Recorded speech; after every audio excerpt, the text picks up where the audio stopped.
Tinulang isda. Tinula. Fish tinula.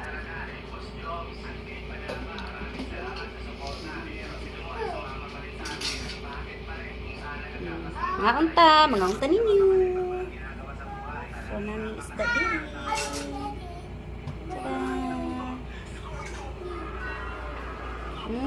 So yummy.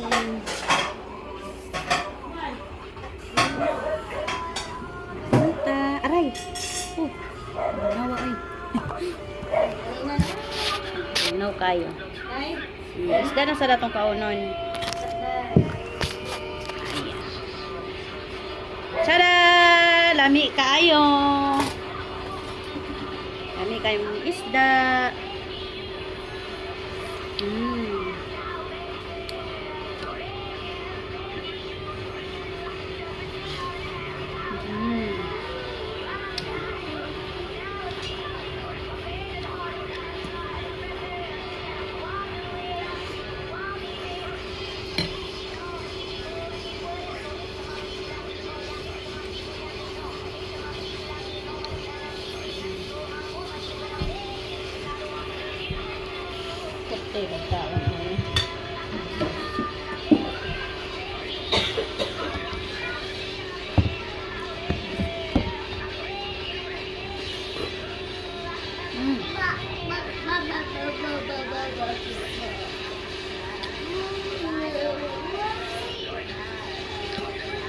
Kami kayo malunggay.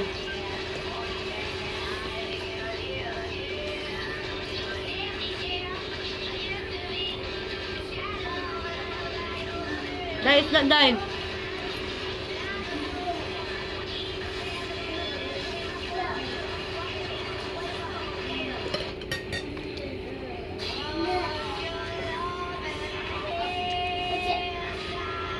Wala mi rice karon kay ganin nagkaon nami. So klaro kayo sa mong lawas so di ba pasiksi nami.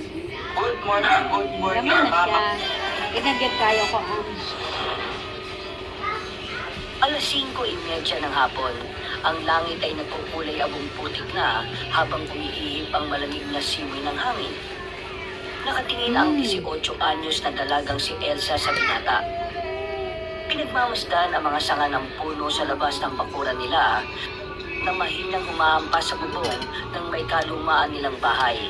Tanaw din mula roon ng lumang balon. Nakatakip ito ng kalawanging yero at nakaalambre bilang kandado. Matagal nang hindi nagagamit ang nasabing balon at hindi rin alam ng dalaga